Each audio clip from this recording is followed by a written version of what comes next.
ये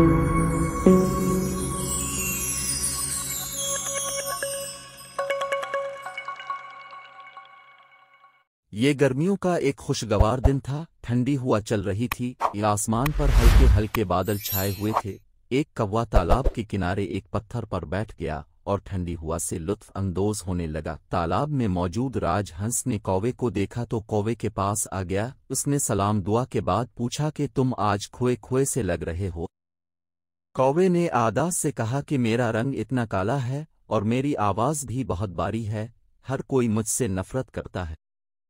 राजहंस ने कौवे को समझाया कि सीरत सूरत से ज़्यादा अहम है। राजहंस ने कौवे को आसान तरीके से समझाने का फैसला किया। इसने कौवे को कहानी सुनाना शुरू की। एक जंगल में कहीं से तोता आ गया। जंगल के परिंदों ने इससे पहले कोई तोता नहीं देखा था। तोता निहायत खूबसूरत था और उसकी आवाज़ भी बहुत अच्छी थी। तमाम परिंदे तोते के साथ बैठा करते थे और खुशी महसूस करते थे। नतीजा ये हुआ कि तोता मगरूर हो गया। इसने तमाम परिंदों के अलिफाल्टी सीधे नाम रख दिए और उन पर तंज करने लगा। जल्द ही सारे परिंदे तोते से दूर हो गए, क्योंकि जंगल में एक आद आया था। वो खूबसूरत होने के साथ साथ खूबसीरत भी था।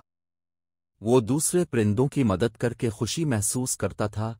आहिस्ता आहिस्ता तमाम परिंदे तोते से दूर हो गए और आद से दोस्ती कर ली। इसी वक्त गोशी खरगोश लकड़ियां लेकर जाता हुआ नजर आया। कौवे ने कहा, गोशी भाई, कहाँ जा रहे हो? गोशी ने कहा, छत की मुरम्मत करनी है।